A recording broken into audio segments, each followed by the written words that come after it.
more flood mitigation to prevent the cost of flooding from tripling over the next decade. Instead, your government is attacking conservation authorities, which will lead to less flood mitigation. Municipalities are on the front lines of the damage. I'd like to quote the Mayor of Milton. These changes would hurt residents if housing is allowed to be built on floodplains. And who is going to pay? It will be our local taxpayers picking up the bill for events that could have been prevented.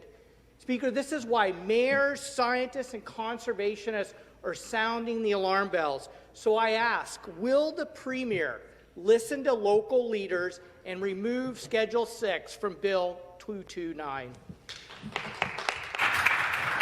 To reply for the government, the member for Barrie Innisfil and parliamentary assistant. Thank you, Speaker. And our government is helping conservation authorities achieve their goals such as prevent much flooding.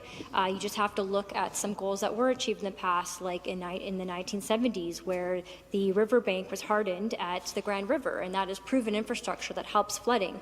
But that is just building on big accomplishments that conservationists have made, and including the accomplishments of our government. Mr. Speaker, unlike the Liberals, we will not be disobeying Conservation Authority guidelines by building a personal pool like their new leader Del Duca is doing, nor the members of the New Democrat Party who don't even mention conservation authorities in their New Deal Democratic Green Plan. Mr. Speaker, our government has a proven record on protecting the environment, whether it's the Living Legacy Fund, whether it's the Oak Ridges Marine, whether it's the Niagara Escarpment, and most recently, Speaker, the $20 million we're giving to the Nature Conservancy. We're protecting the environment. Thank you. And the supplementary question. Speaker, with all due respect to the parliamentary assistant, the Grand River Conservation Authority is holding an emergency meeting right now this morning, and they opened it by saying, and I quote, "This will cripple our ability to protect the watershed."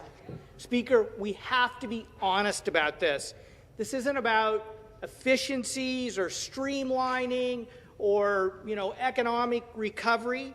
This is about development in the wrong place at all cost. And it will be the people of Ontario who will be left paying for the mess that this change will make. Paying for it by paying more for flooded basements, paying more for home insurance, paying more in taxes to fix the infrastructure damage from increased flooding. Speaker, it is wrong. So can the member opposite explain why they are changing things so the minister makes the decision, overturning the science-based and evidence-based decisions that conservation authorities make to protect us? Again, to reply, member for Barrie Innisfil. Thank you, Speaker. And conservation authorities can still provide advice, and we're enabling them to still provide advice. And in fact, we're helping conservation authorities achieve their goal to prevent flooding. And the member mentions the Grand River, and frankly, the parts that weren't fortified by riverbank hardening are still flooding this day. So perhaps we should go back to what was clearly working in the 1970s, and our changes clearly do this by helping less people have flooded basements. It's in our Made in Environment plan where we talk about how to prevent people from flooding, and this is why we're making the much-needed investments. And like I said, unlike the NDP, we will not.